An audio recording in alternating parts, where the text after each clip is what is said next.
दोस्तों नमस्कार, सलाम। जैसा कि आपको सभी को मालूम है कि सीमा हैदर केस अब काफी तेजी से चल रहा है और गति पकड़ चुका है। तो कानूनी प्रक्रिया को तेज करते हुए आज मैंने एसएचओ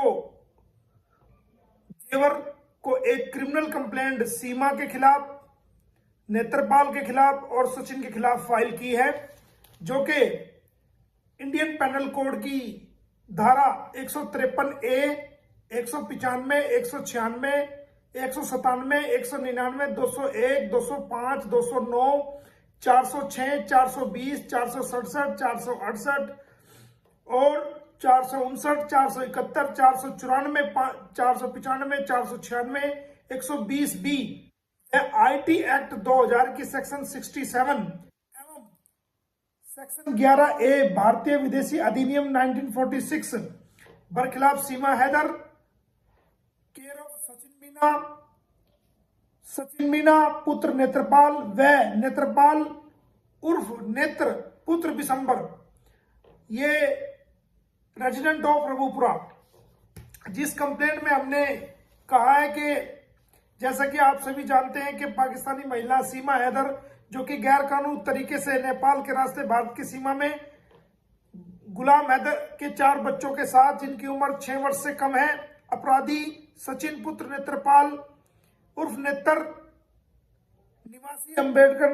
निवासी रघुपुरा उत्तर प्रदेश की मदद से भारत की सीमा में प्रवेश कर गई थी, जिसे रघुपुरा पुलिस द्वारा 3/7/2023 को सेक्टर 59 बल्लभगढ़ जिला फरीदाबाद हरियाणा से गिरफ्तार करके रघुपुरा पुलिस द्वारा कोर्ट में पेश किया गया था और उसके 4 नाबालिग बच्चों को बरामद कर लिया गया था तथा अपराधी सचिन को भी उसके साथ गिरफ्तार कर लिया गया था, जिसके खिलाफ दिनांक 4/7/2023 को रघुपुरा पुलिस स्टेशन में एक सेक्शन 14 1946 व 120B IPC के तहत मुकदमा दर्ज हुआ था और 7/7/2023 को अदालत से कुछ शर्तों पर सीमा हैदर को, नेत्रपाल को और सचिन को रिहा किया गया था।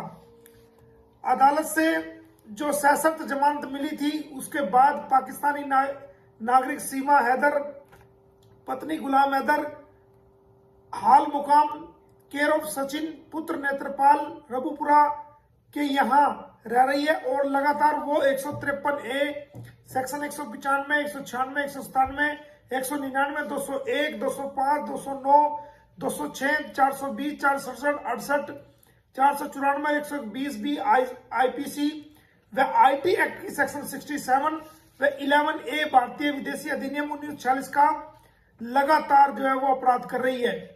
अब आपको बता दूं कि सेक्शन 153A में क्या आता है। सेक्शन 153A में कोई भी सार्वजनिक रूप से ऐसा बयान जारी करना जो 2 समुदायों के बीच आपसी झगड़ा पैदा कर दे, लड़ाई पैदा कर दे, और 195, 196, 197 जो कि ये 199, 201 सबूतों को तोड़ मरोड़ दे और गलत तरीके से गलत तथ्यों के आधार पर कोई अदालत के सामने रखे। उसके अलावा 406 जो अमानत में खयानत करे, ये बीवी तो गुलाम हैदर की है, लेकिन ये गलत रूप से भारत में आकर के अनैतिक संबंध के चलते गलत तरीके से अपना शारीरिक शोषण भी अनैतिक तरीके से जो इसका हो रहा है वो 406 धारा के अंदर आता है।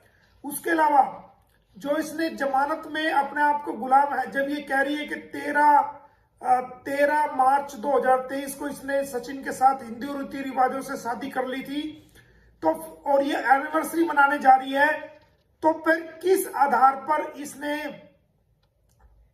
जमानत के अंदर अपना आपको गुलाम हैदर की वाइफ कहा है और FIR के अंदर जो इसने फैक्ट बताए हैं, जो FIR में दर्ज है, उसके मुताबिक इसने गुलाम हैदर को अपना पति बताया है।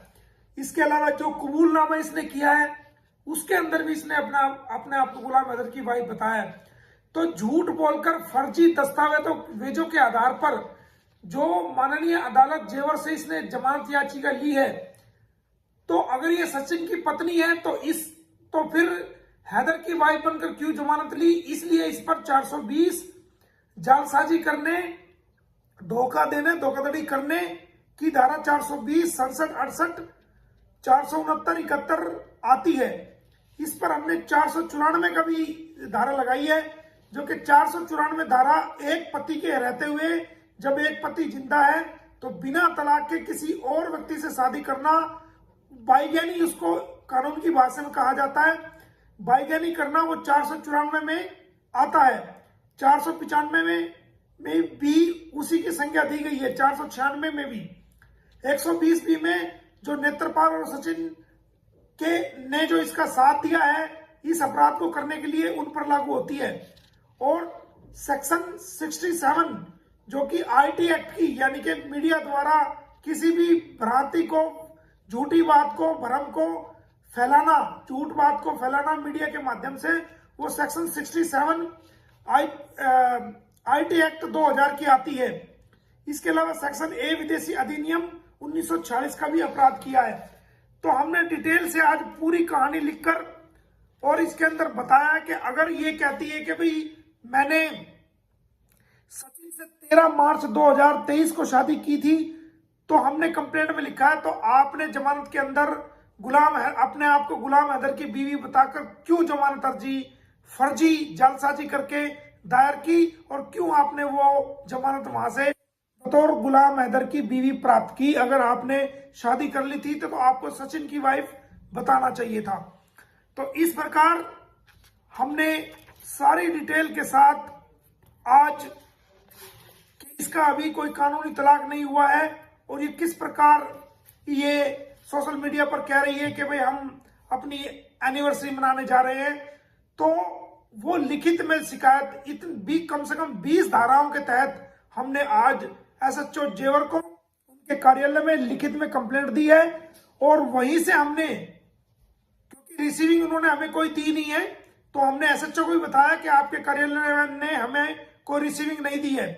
तो मैंने वही थाना सही कमिश्नर ऑफ पुलिस को और डिस्ट्रिक्ट मजिस्ट्रेट को और खुद एसएचओ को पीडीएफ द्वारा कंप्लेंट जो है वो मेल कर दी है और बाय हैंड कॉपी भी उनको दे दी है। अब जल्द इसके खिलाफ एफआईआर दर्ज होगी और इन धाराओं में कम से कम 20 धाराएं हैं जिनके अंदर 7 साल से 10 साल तक की सजा का प्रावधान है। अगर ये एफआईआर दर्ज होने के बाद पुलिस इसको बुलाएगी और बाकायदा इसका बयान दर्ज करेगी कि आपके खिलाफ ये एलिगेशन है, आप बताइए।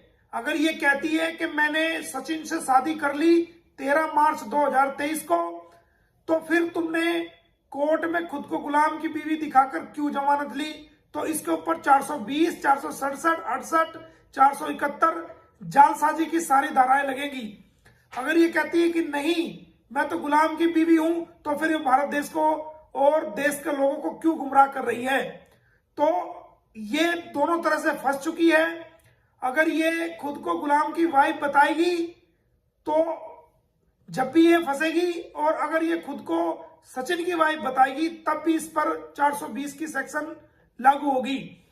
और बहुत ही जल्द इस बात को पूरी दुनिया के लोग भी देखेंगे कि किस प्रकार इसने भारत को के लोगों को और दुनिया के लोगों को ये गुमराह करती चली आ रही है।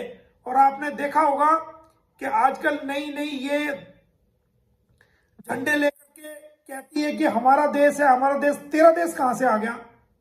तू तो घुसपैठी है। ये भारत तो भारतीयों का है, तेरा देश तो पाकिस्तान है, तेरा देश तो ये नहीं है। तेरा देश कैसे हो गया?